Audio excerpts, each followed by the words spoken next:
Mama Olabisi, Olakolade Crowe, here to celebrate Kwanzaa.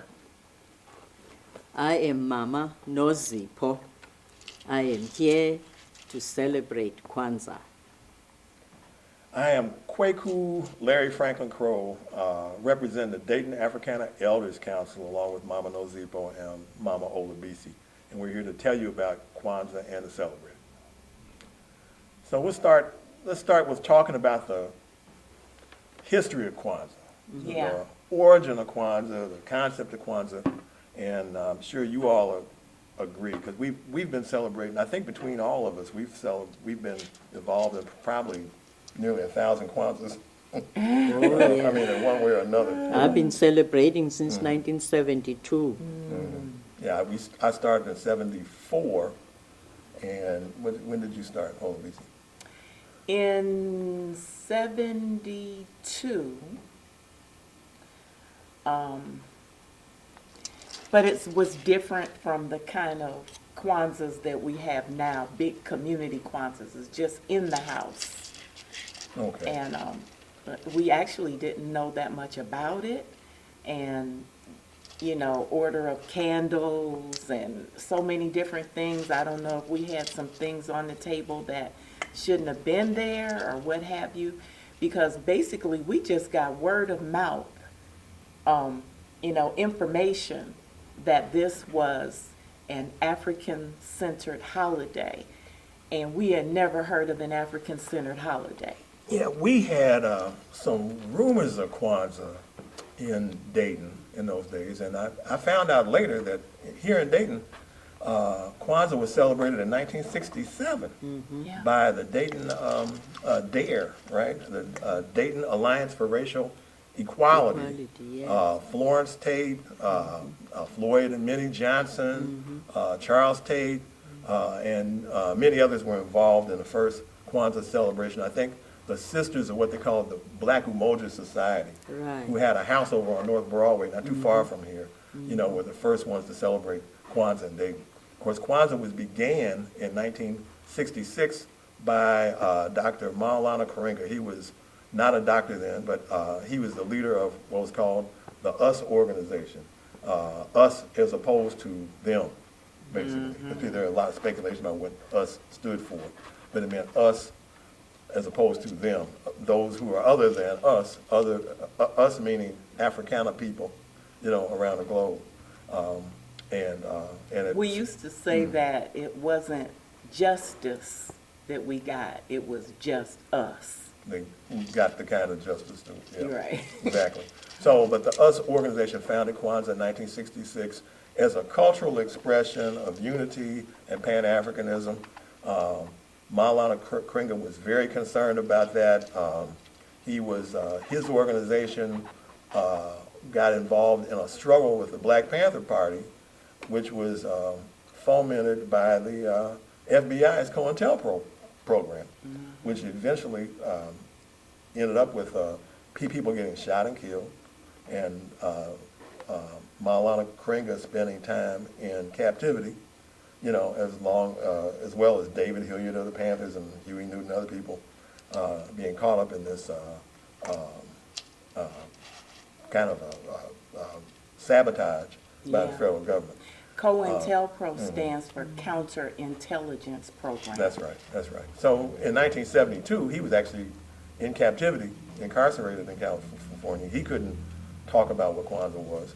But I think I first saw reference to it, though I would have been 17 when they did it in Dayton for the first time.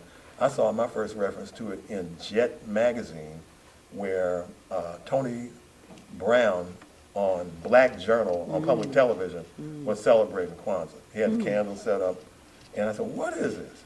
And so on a subsequent trip to the African Heritage Studies Association conference in Washington, D.C., I came across a book written by the East, you know, out of Brooklyn, G2 Wales's group, about how to celebrate Kwanzaa. Wow. Brought that back to Dayton in 1974. We held the first of a consecutive set of 48 consecutive Kwanzaa celebrations in Dayton. And who is we? Al Kabelan and Singi Wakweli sometimes known as AMK. Now, this organization was founded in 1972 after a book party for Dr. Yosef Ben Yakinen. He had a book called Black Man of the Nile, and Fred Thomas, Garland Ross, Bill Morrell, and some others formed Al Kabelman. And later B.B. Ashe was involved in it. I was involved in it. The Gillespies, Rosalie Bradley, a lot of people that we know and are still working here. Some are ancestors now, but we started the first of a consecutive set of Kwanzaa in 1974 at Miracle Lane Shopping Center in Dayton, in an abandoned store. It was a store that wasn't rented out. We rented it for that day and set up and had Kwanzaa there. And we maybe had 50 people attend. Wow. But in the years subsequent to that, we had Kwanzaa at St. Agnes's school. We had them at Roosevelt. We had, I think, even Kwanzaa here at McClendon Institute, Northwest Recreation Center, other places around the city of Dayton. But for 48 years, there have been consecutive Kwanzaa celebrations. We would celebrate the last day. It's a public celebration, the Karamu Ya Imani, for the Feast of Faith. And we've had up to, I know we've had up to 500 people attend here in Dayton, Kwanzaa. And it's been going on, all these years. And there are Kwanzaa celebrations in Cleveland, Cincinnati, Columbus, Toledo, all over Ohio. And of course, I spent 30 years in Chicago. And of course, Mama Olabisi was in Orlando for 40 years, I think, And Wow. yeah. She doesn't even look 40 yet. Right. So, Well, in Orlando, we established Kwanzaa celebrations everywhere because Kwanzaa's 7 days, of course. So we would start with Umoja and go to Imani, 7 days of Kwanzaa. But we would have one Kwanzaa in Eatonville, Florida, which is where Zora Neale Hurston is from. that's right. We would have another Kwanzaa in Midway, Florida, which was the second incorporated black city in the United States. Oh, Yeah, Eatonville was the first. is that right? Yes, and the brother of the brother who established and founded Eatonville founded Midway. But Zora Neale Hurston was from Eatonville.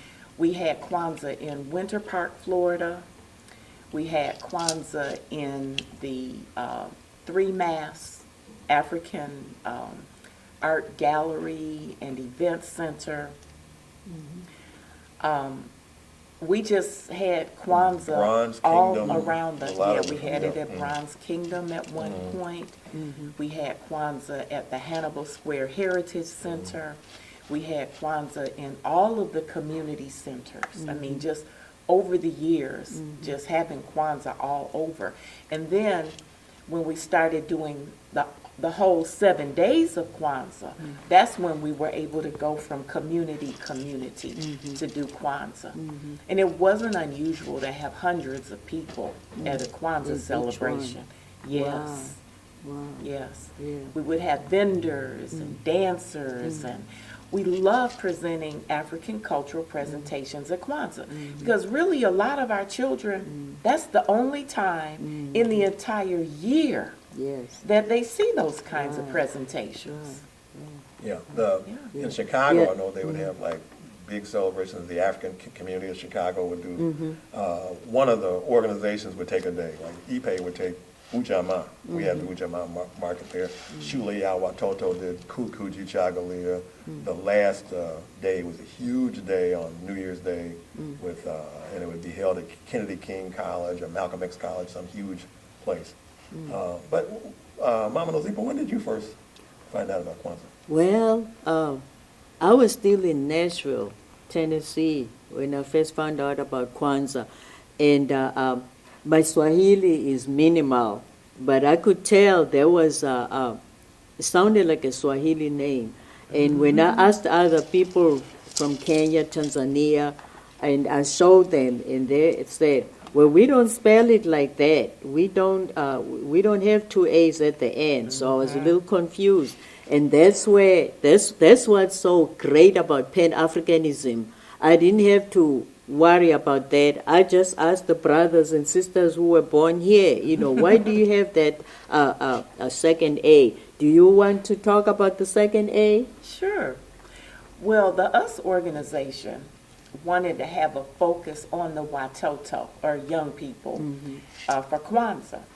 So within their group, they had 7 children, 7 watoto.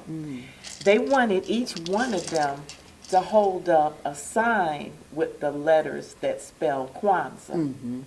But there's only 6 letters. Right. So they added an A to distinguish the word first. Yes. Because Kwanzaa means first from the holiday. And then they gave each one of the children a sign to hold, because it was really important that they all be included. Right. And that's a spirit that carries through in Kwanzaa, including young people, including the watoto, having them demonstrate things that they've learned during the year. Yes. It doesn't have to be cultural performances. It can be speeches. It can be poetry. It can be descriptions of activities or achievements that they've gotten. Because, of course, they get gifts during Kwanzaa. I think sometimes, the gifts may be part of the reason that some people think that Kwanzaa is like a competition for Christmas. But I don't think that they understood the Pan-African aspect. Right. Pan-African means all African. So that means that Africans who are Rastafarians, Muslim, Christian, Hebrew Israelite, whatever, it doesn't matter, because it's not a religious holiday. Right. It's a heritage holiday. Yes. So we're actually looking back to the ancestors that we came from, the land that we came from, the civilization that we came from, based in Africa, and it becomes a Pan-African celebration.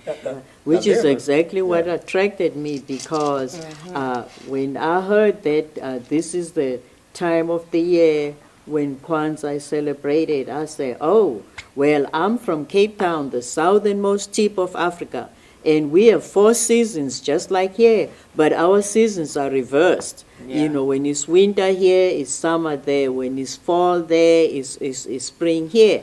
And this is the time of the year when we collectively as a community start the first fruits, start harvesting, because we start planting in the spring, which is autumn here, in September. And so by December, that's when we start harvesting.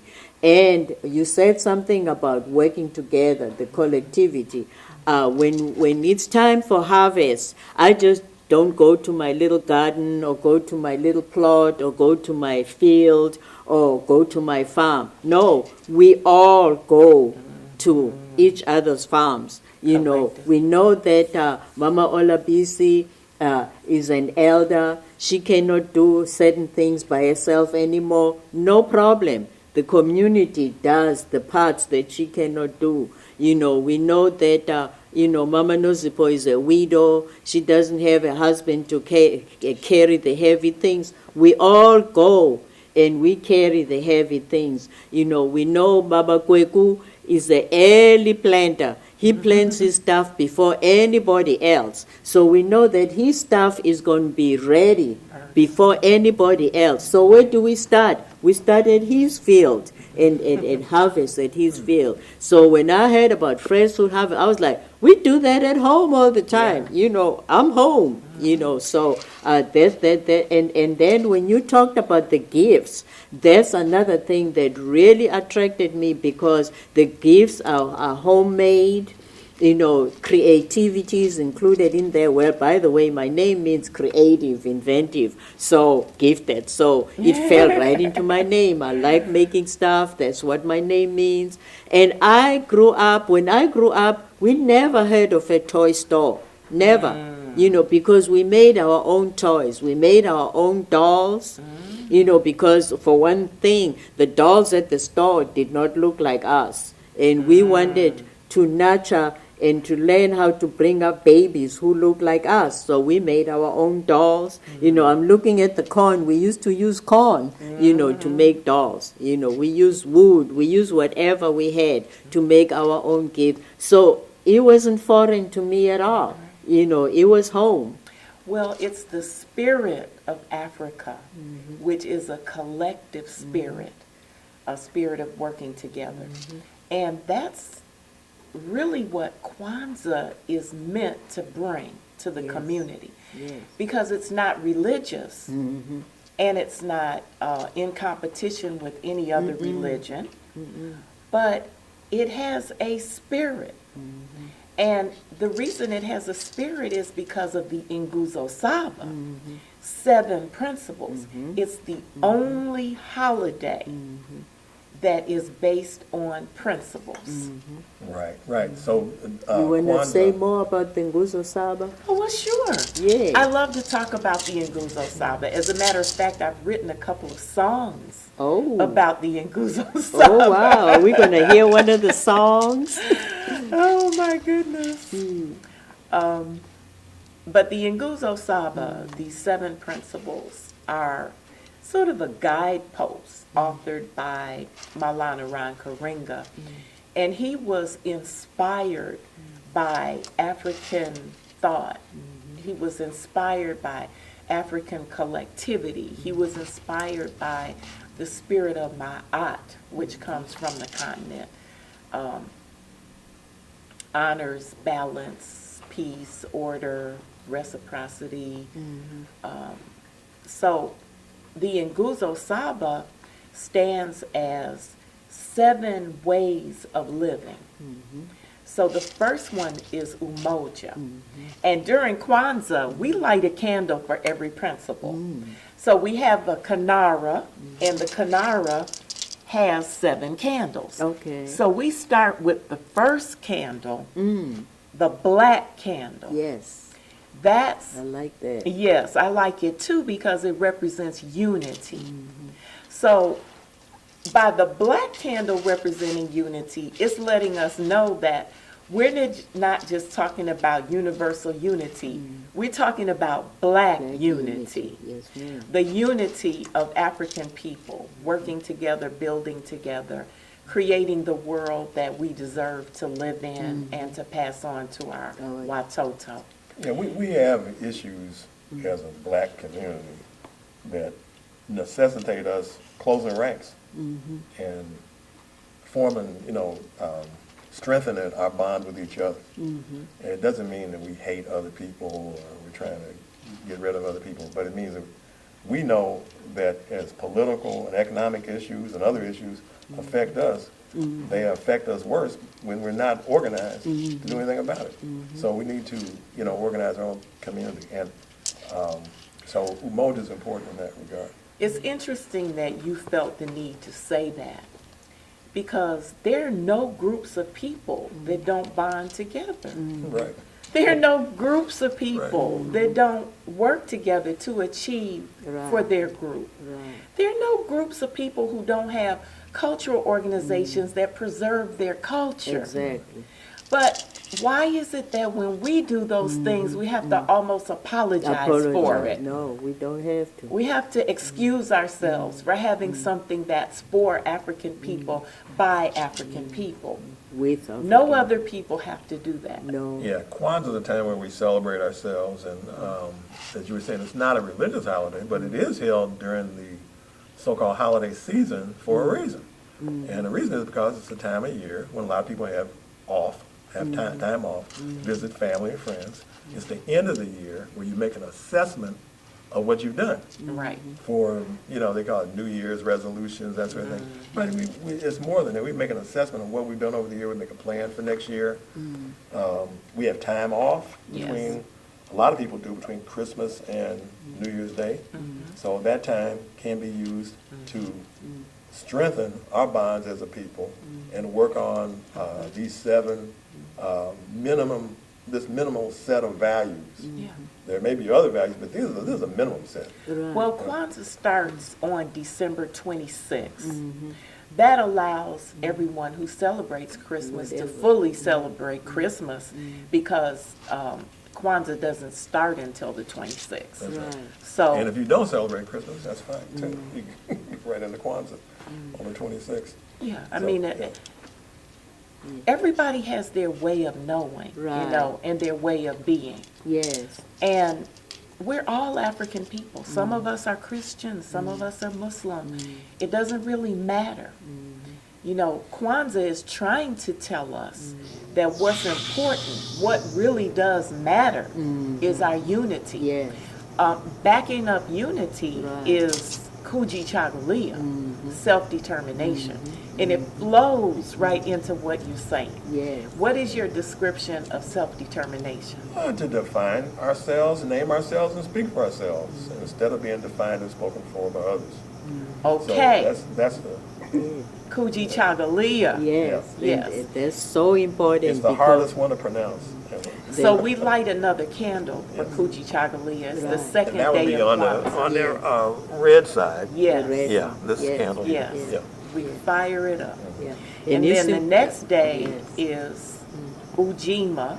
Well, let's go back to Kujichaglia. I think Okay. Kujichaglia is very, very important Okay. because if we don't name ourselves, you know, if we don't tell our story, somebody else will tell it for us, to us, and they will tell it with their own mouth, not our mouth. They will tell it, you know, with, the way they see it, their eyes, not our eyes. And if they keep on and on and on doing that, we start believing it. So it's Kujichagalia is very, very, very important. And going back to the names is extremely important to African culture. The slave drivers understood that. One of the first things they did when we got here was to change our names.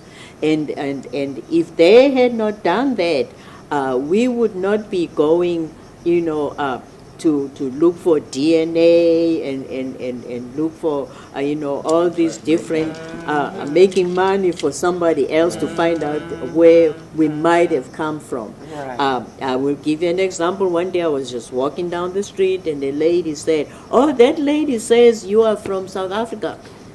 And I said, "How, you know, who is she? I don't know how she," and she said, "How did she know that?"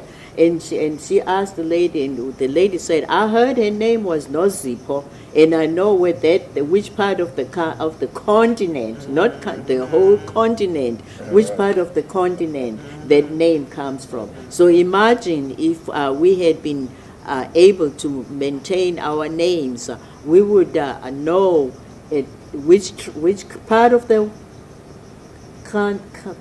continent we came from, and we would even know which tribe we came from, which ethnic group we came from, which people we came from, and we would dig it all the way to the village. I So can testify to that. Kujichagalia is important. I can testify to that because my name is Olabisi Olakolade. And when I tell people my name, Yes. they just say, "Oh, you're Yoruba." Yeah, immediately, automatically. Immediately, "Oh, you're Yes. Yoruba." Yes. Yeah. It's interesting because I did the DNA, you know, testing, which, you know, I have questions about it, but I wanted to go through any sources of possible information that I could deal with. And of course, Nigeria and Yoruba came up just like that. Okay, Ujima's working together, and I've taught for so many years. I had an independent African center in Shule. And Can you tell people what Shule means? oh, Shule is school in Swahili.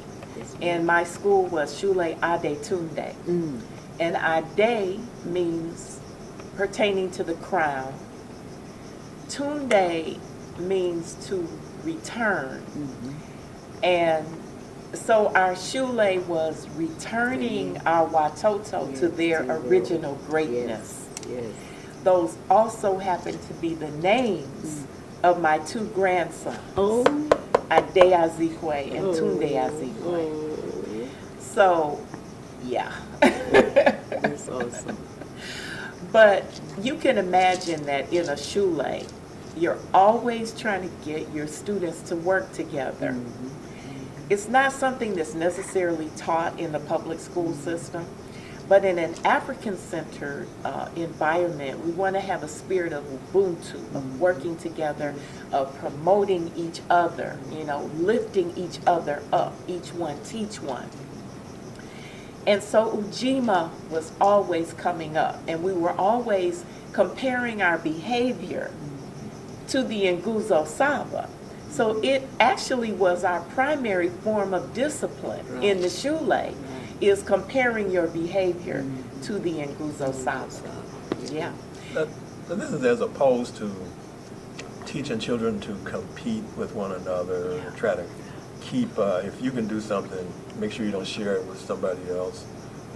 so they won't go as Going far, to school through the British system was torturous in that sense, because the children were classified according, who got 10, all the 10 ones right, the ones who got all the 10 right over here, the ones who got the 9s right, one over here, the ones like that, and so the competition didn't only go by subject, it went by all the subjects, not by just all that, but also by all the different classes. I mean, it was such cutthroat from kindergarten, cutthroat, and the children who were considered the last, were shamed, they were belittled, they were downtrodden, pushed back.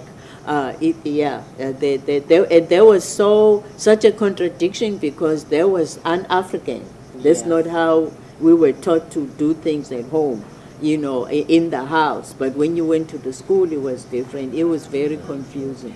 I had a similar story told to me by Dr. Alicia Blackwood, and she's the author of Ubuntu Pedagogy, and she's an educator, African-centered educator.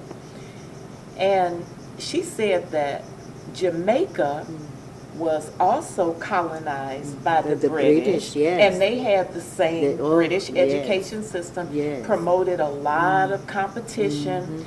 Their exams were sent to England to be graded. Right. Yeah, and for higher classes like the high school class, the results of the whole country is posted in the newspapers. So just imagine the kids who are at the bottom. Kids are going crazy trying to find their name, and these thousands and thousands and thousands and thousands. Imagine the one who's down there, how they feel. Yeah. Colonialism. So Ujima means to build our own communities together, to make our brothers and sisters' problems our problems, and to solve them together. That's crucial. It is. Because it shows another way of living. A lot of times people have issues with each other, and other people will not assist them even if they ask for assistance.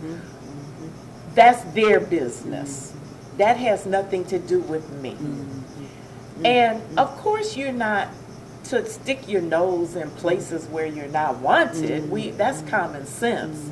But in situations where we can resolve conflicts in our community, where we can come to each other instead of calling the police or sending people into this system which is over-criminalizing our people, it's a good idea to be able to help each other, assist each other to resolve problems. Right, exactly.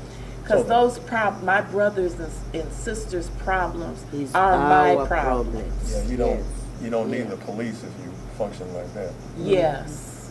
The fourth day, we celebrate Ujamaa, right?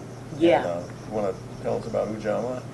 Well, the thing about it is, back to the shule. How would you describe Ujamaa? It means cooperative economics. It means build and maintain our own stores, shops and other businesses and to profit together from it. Right. Not just me profit, but the community should Together. profit. Right. So the way that we brought that forward in the Shule was sharing. When you're sharing Yes. with your brothers and sisters, Right. you're practicing ujamaa. Yes. Yes. When you're willing to share maybe half of your sandwich at lunchtime for somebody that doesn't have anything. Right. If you're willing to share your knowledge, not compete with your brother or sister, they need help Right. learning the times table, Yes. help them. Right. Yeah, so many stories you hear of kids, Yes. they get punched in the nose and their lunch money taken at Yeah. school, rather than somebody sharing a lunch. Sharing it, yeah. Right, Yeah, exactly. I mean, and that's that just reminds me, when I was coming up, you know, if somebody had a slice of bread, that slice of bread, all the other kids would gather for that slice of bread. Yeah. You know, the ones who like the end, they would ask, which one likes the end, and the ones who like the end would get a piece of the end, and then the ones who like the middle would get a piece of the middle. And so all the children would eat out of that slice of bread. I don't know how my teeth didn't break when I was little. We had this candy, big old candy. It was called a hard ball. It was hard, and it was good candy.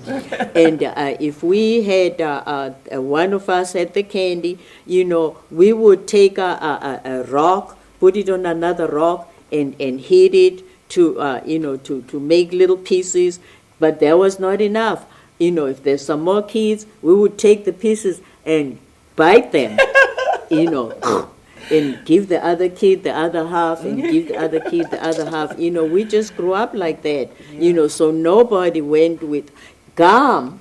If I was walking down the street chewing gum and another one didn't have gum, it was nothing to take the gum out of your mouth and give the pieces of gum to each other.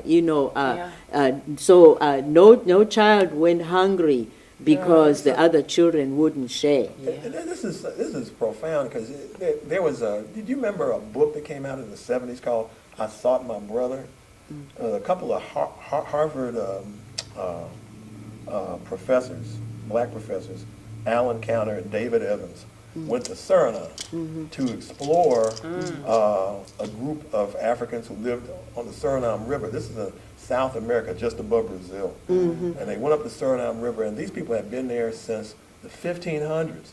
They escaped from the Dutch. They fought off the Dutch and the Portuguese, Yes. and had villages. And they were truly a Pan-African group at first, because they all came from different parts of Africa. Right. Some from Angola, some from other parts of the country. And they and it was described in a book written in those days about a war that the Dutch fought to try to get them back and enslave them. That if one of them had an egg, he would cut it into as many slices as he had companions to share. Yes. Yep. He said they were the strangest people he'd ever seen because of that. But he was describing exactly what you're talking about. Yeah, And that's they were from normal different for parts us. of Africa, and this is how they were able to, how they treated each other and how they got along in the world. And there's a lot of stories from down south about us doing that kind of thing, helping each Yes. other, and we just, and here, but there's also that competitive thing, Right. where those of us that can exceed, leave the others behind and get out of the neighborhood and don't give anything back, that kind of thing. I heard about these people in Belize called the Garufina. Yeah. And they are an African group of people who settled there. Right. And my sister went there. She was going for a vacation. She went last year. When she came back, she could not stop talking about the Garufina. She said in that community that she was in, which was beautiful. I mean, the beach and she went in caves and boats, and it's just an amazing paradise type of atmosphere. But that wasn't what she was talking about. She kept talking about how the people treated each other. Right. She said that if somebody went fishing, That's right. when they came back, everybody knew they were going to eat fish. Yes. You know, if somebody had something that they harvested, because everybody had gardens. Right. Everybody knew that they were going to get Yeah, some. There was right. no stress about it. As a No. matter of fact, there was no stress that she could find in the whole community. Just imagine the amount of stress that is relieved from knowing Right. that your whole community has your back. Exactly. Yeah, Ujamaa is deep. I mean, you see, even in this capitalistic kind of dog-eat-dog world we live in, we see expressions of it. We see people that have big business, like, actually share what they have. I remember in Chicago, Ed Gardner, Soft Sheen, spent, Soft sheen? Soft Sheen okay. products. Okay. No, is his Soft Sheen? He was like, Ed Gardner had, was Soft Sheen? I think it was Soft Sheen. Could have Yeah, been soft anyway, sheen. I just he, couldn't hear you.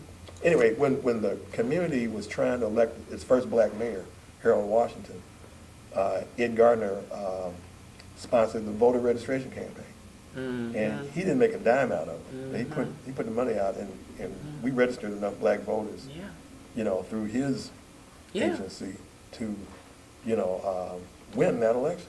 Look You at know, all the support that comes from Attorney Wright.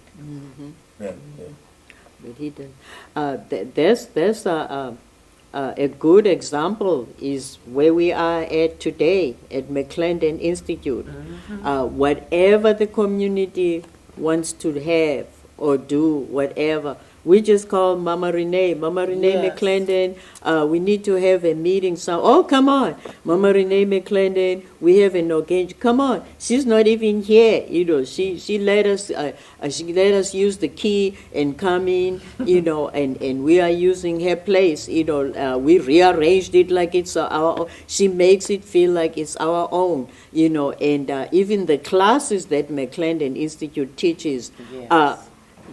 the price is ridiculously It's minimal. ridiculous, right? You know, and if you don't have the little $5 that she charges, that doesn't mean you can't come to class. Right. You know, so this is what we're talking about.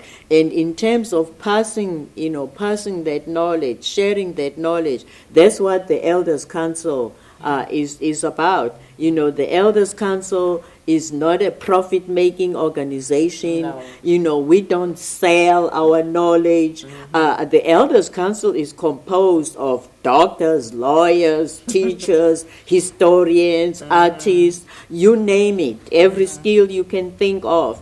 Imagine if we decided to come together and sell those skills, psychology, therapy, you name it.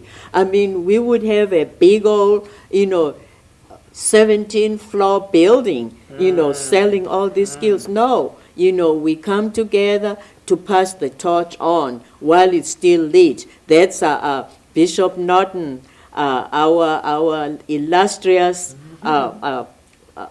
cameraman over there. You can't see him, who's producing this program. For DATV, he's producing. He didn't. When I asked him, "Can you do this?" He didn't say, "How much are you going to be paying me?" No. As a member of the Elders Council, he says, "Sure." And this is how we do. And Bishop Norton always say, "Pass the torch while it's still lit." Yeah. It's no point passing a dead torch, that somebody has to go look for a matches, go look for a fuel, go try and figure out how to turn it on. No, so this is what we're talking about, and this is what Kwanzaa and the 7 principles and all that we're talking about today is teaching us. Yes, Yeah, no, it's a spirit that sustains us. I noticed that we didn't have dance class because a lot of people had family events for misgiving. And I came anyway. And we just sat down. They told me, yes. We sat down and talked, and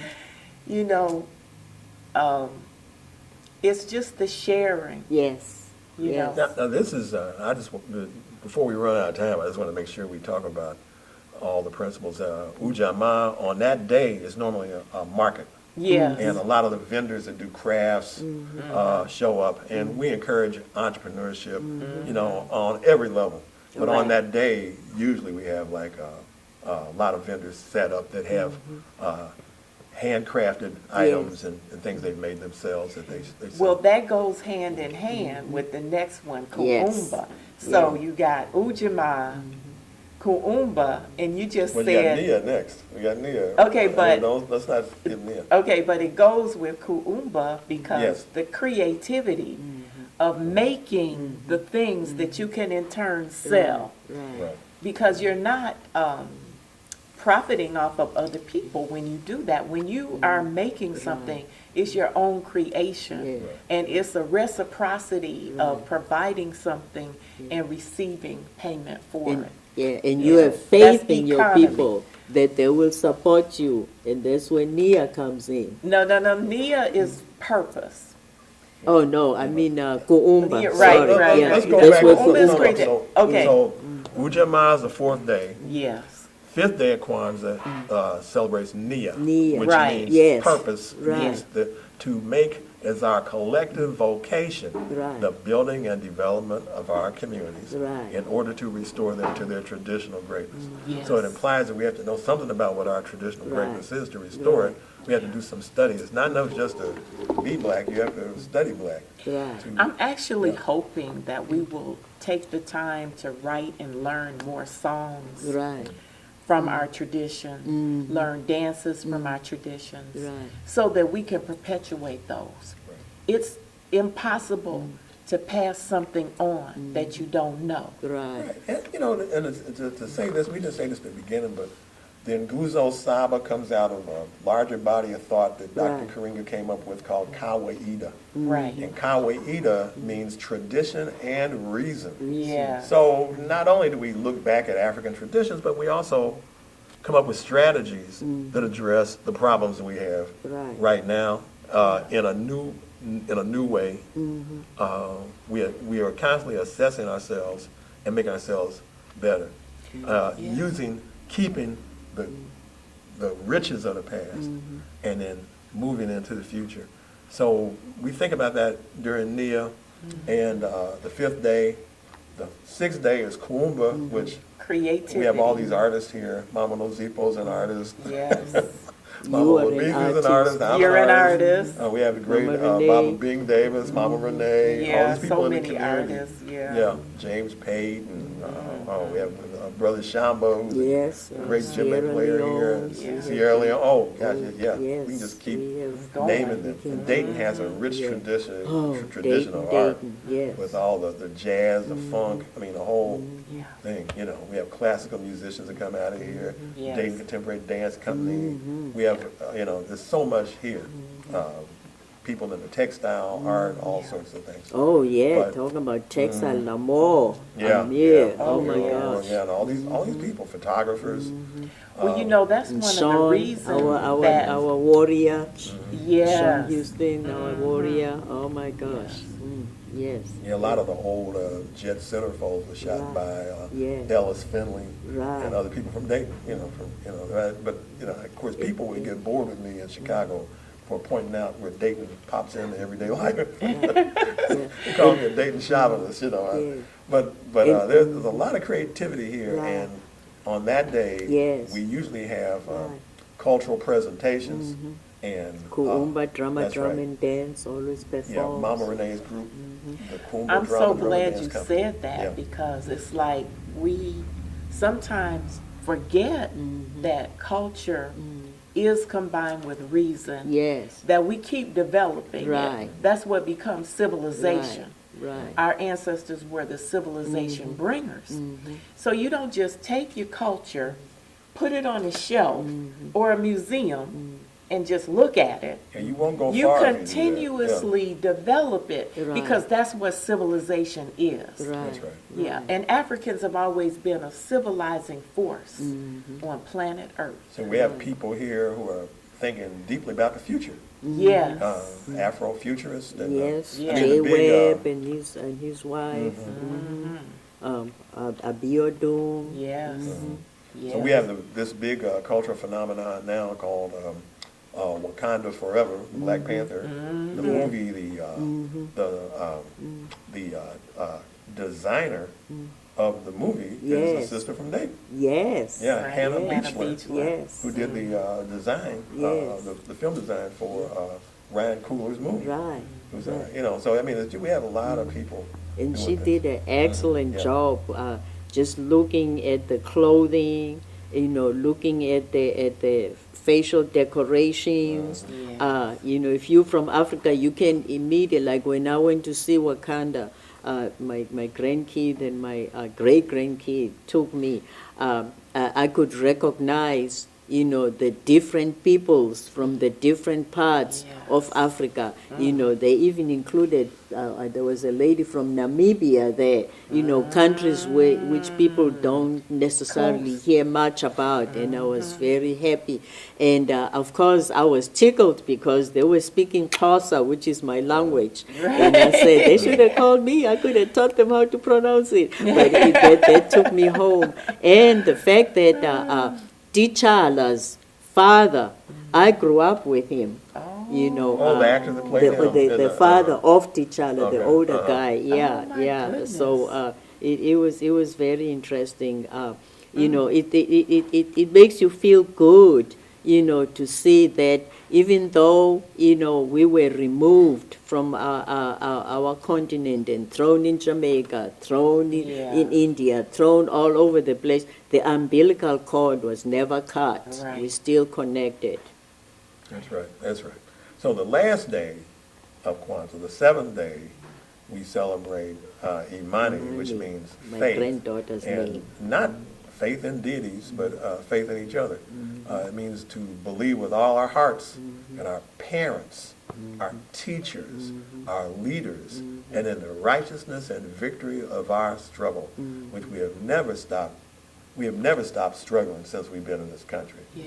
And it's a struggle for human rights, for civil rights. It's a struggle for decent communities to live in. Yeah. We are on the short end in this country, but we have a lot of talent and a lot of energy, and we keep, you know, coming back. You know, when Tulsa was burnt in 1921, when the Greenwood community was burnt, we built it back. Yes. A lot of people don't know that. Yeah, a lot of people don't know it. That's But we continue to bounce back. Like the Aya, the Adinkra symbol, the fern, you step on it, it pops back up. You know, It grows up through a little crack in the cement. that's right. Yeah. So this is so we talk about, you know, our spirituality on a level, but we also talk about like having faith in those who have faith in us. You know, we celebrate when we pour libations. We pour libations for the ancestors who supported us, and we name the ones whose names resonate, a strong example Yes. of that kind of support. Yes. You know, Yes. so do you want to talk about the symbols of Kwanzaa before we wrap up? 'Cause At the yeah, table. the table. Yeah.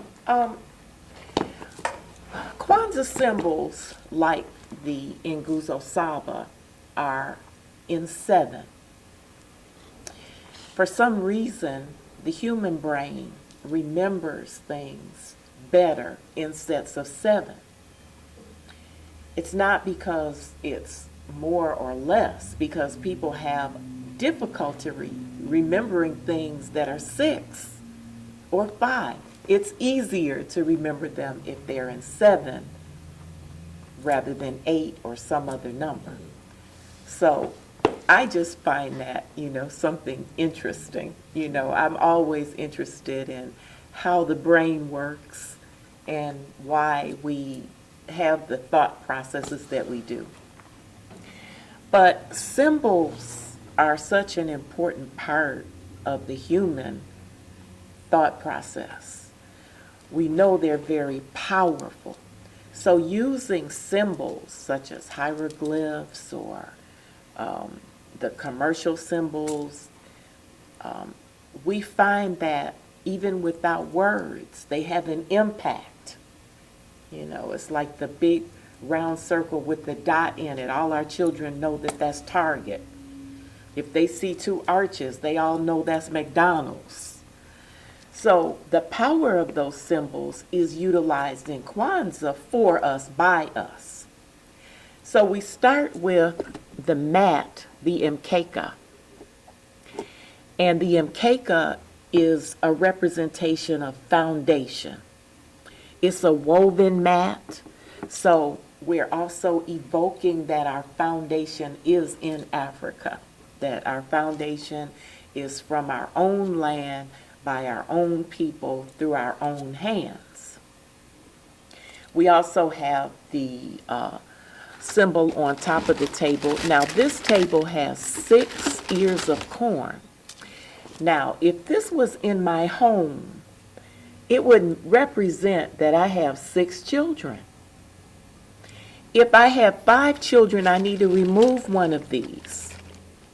If I have 4 children, I need to remove 2 of these, because each ear of corn is representing one of the children in the house.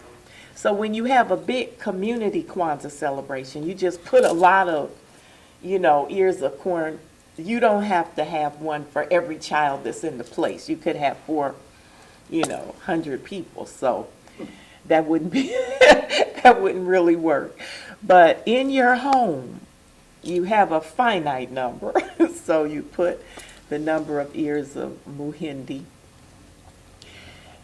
Fruits and vegetables represent the harvest, and they're called the mazao. We have fruit, and fruit is part of harvest. It's actually part of harvest. But here it's a symbol, because it's not just apples and bananas. It's the grades that we achieve in school. It's the things that we create with our hands. It's the graduations that we have. It's the achievements that we have. It's overcoming difficulties. Let's say, for example, in a family, a child sucks their thumb and they want to stop.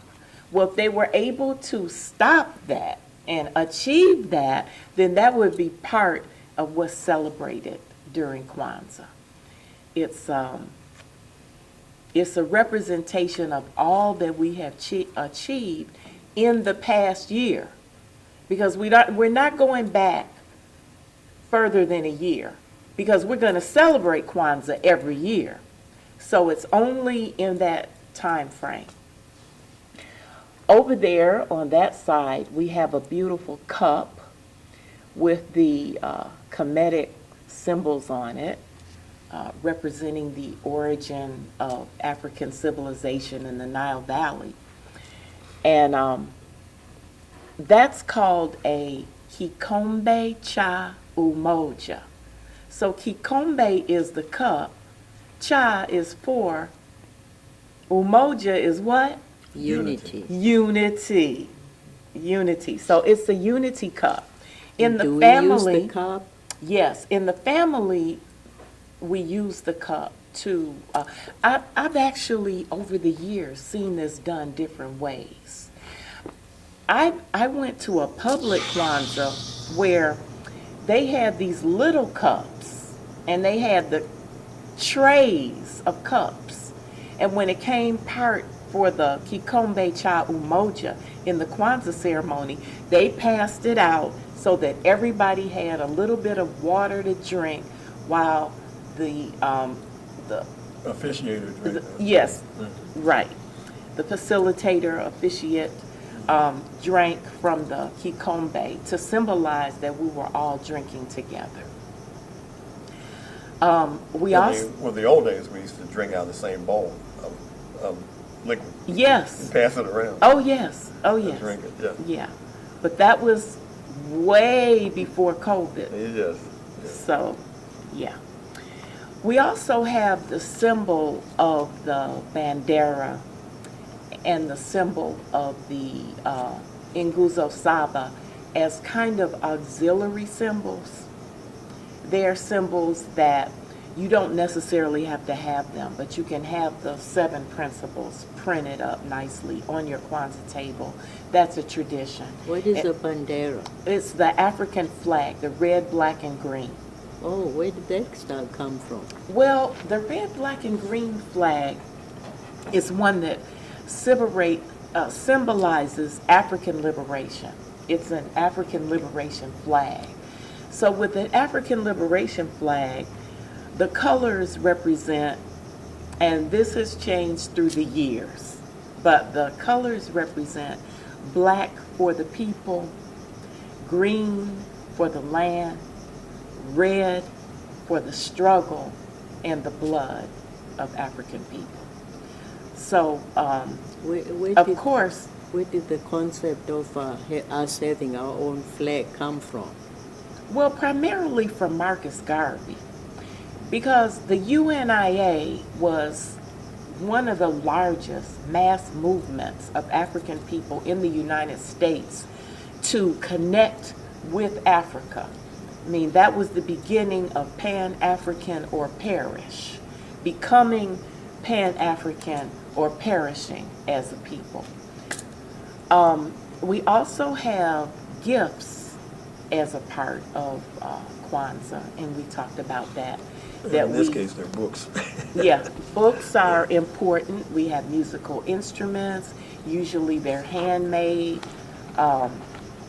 Because again, Kwanzaa is invoking a spirit of creativity more so than corporate penetration. It's not a commercial holiday at all.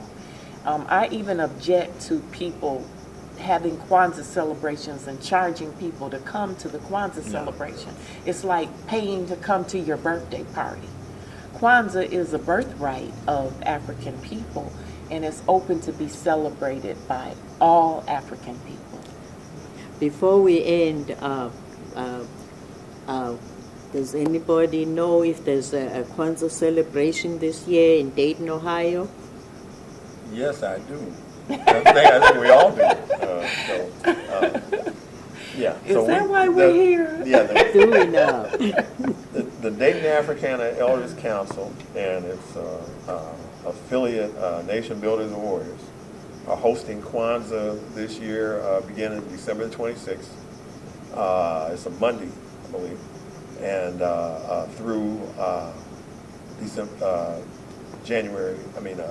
December the 31st. 6 days. 6 Wow. days, yeah.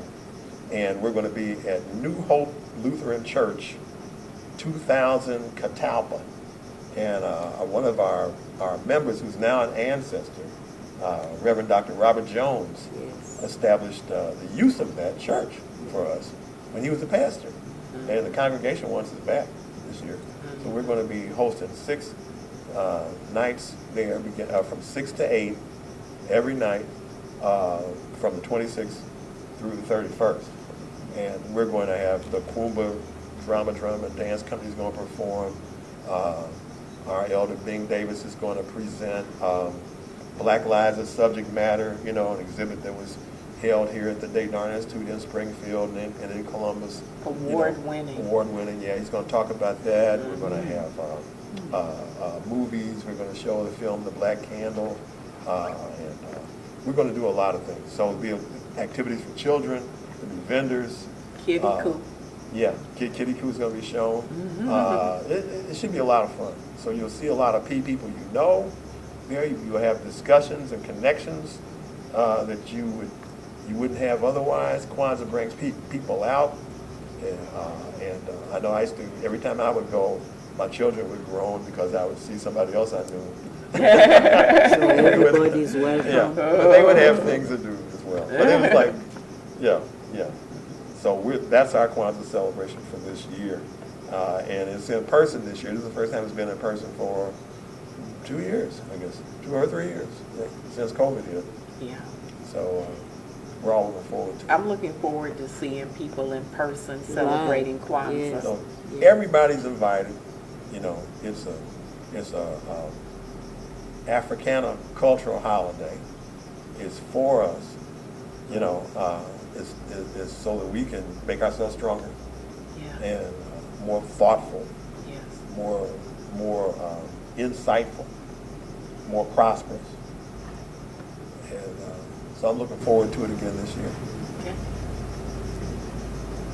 Thank you. Thank you so much. And we can not stop thanking Bishop Norton for presenting us with this program so that we can share it with the rest of our community, and looking forward to seeing everybody. You don't have to come all 6 days, but you got plenty days to choose from. 6. At least one day you can show up and bring your family and friends. And thank you, Mama Nozipo, as our elder, as our presiding elder in the council, for causing this to happen. Yes.